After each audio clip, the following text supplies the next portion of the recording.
How I confirmed that Buhari is not Jubril of Sudan, Femi Adesina. Welcome to the news and please subscribe to our channel. Listen to the end. Mr. Adesina reiterated that there is no truth in some insinuation which went viral previously that President Buhari has been replaced by one Jubril from Sudan. A native President Muhammad Buhari has revealed how he confirmed that Buhari is not Jubril from Sudan.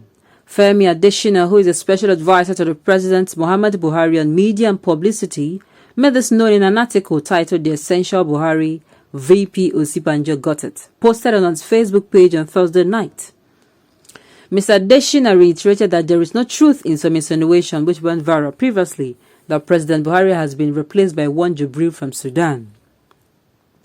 Adesina in his article was reacting majorly to the earlier submission by Vice President Yemi Osibanjo that it would be difficult to find any other politician in Nigeria as popular as Buhari, but took a detour to emphasize why the personality of the president is so unique and commands such respect and attention.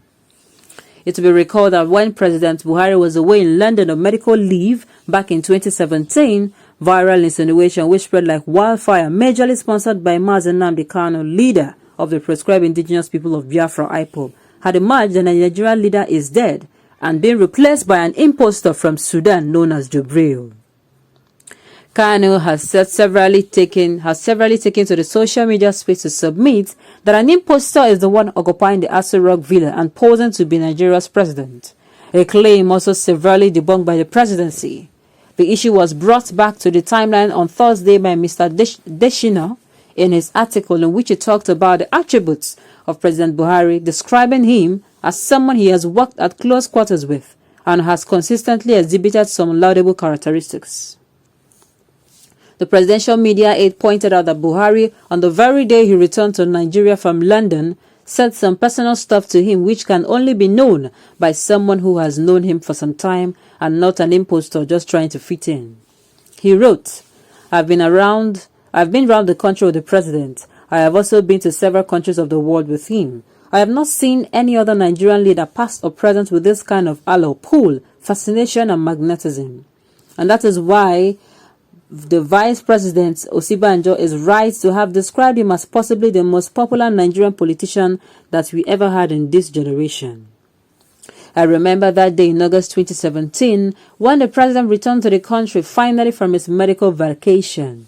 From January of that year, he had been in and out a couple of times, but spending weeks and months outside, attending to his health. And finally, on August 19th, he returned home triumphantly.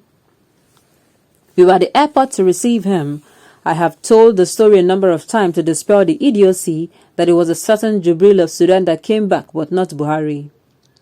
The daughter of the immediate past Chief of Defense Staff, General Gabriel Olonisaki, was getting married, and I had attended both the church service and reception, decked in full Yoruba traditional attire of agbada and a cap to match. Straight from the ceremony, I went to the airport to join the welcome party for the president.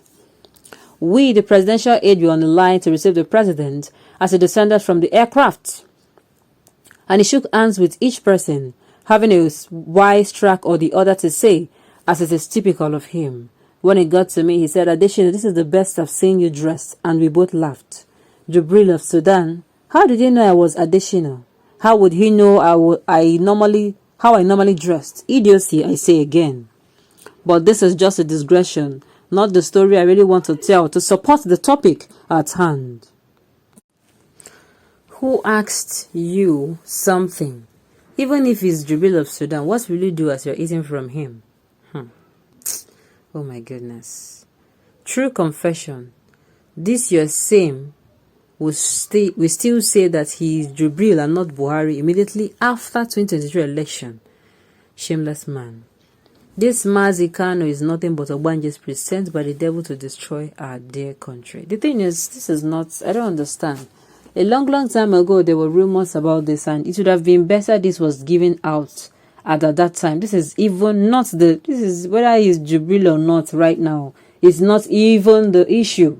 The issue is the insecurity is going high by the day.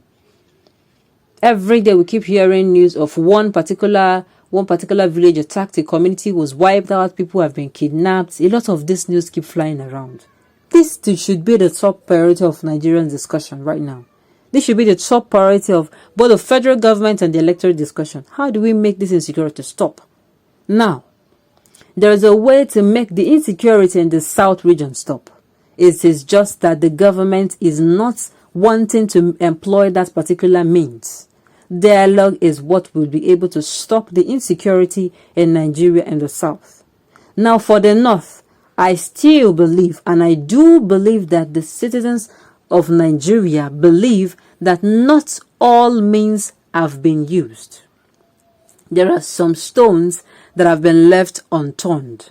That is why this issue of insecurity keeps troubling, keeps taking away lives, keeps sending people to their grave, making children orphans, making wives widows, making husbands widows. A lot of things happen.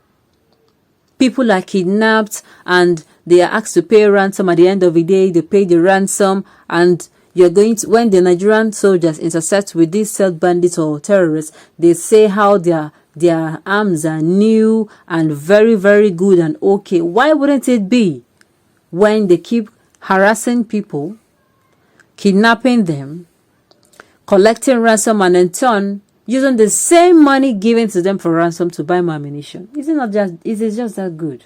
And to me, tell me, every living thing, if you employ a means today to make you money, you kidnap somebody today and it gives you money, and tomorrow you kidnap and you are going to turn that thing to you. It is going to be a very lucrative business. This is not a joke, but that is just the reality.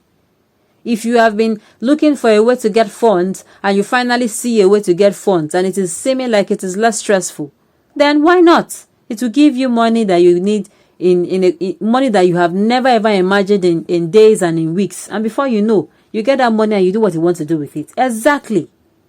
So this particular issue of the president is not this, or the person, it is an imposter that is there, should not even be the issue now. People are dying on a daily basis. These people dying in the North, they are Nigerians. They are, first of all, human beings. They have the right to live. The children that are in the North, they have the right to live in a very peaceful environment. I am sure that they are not allergic.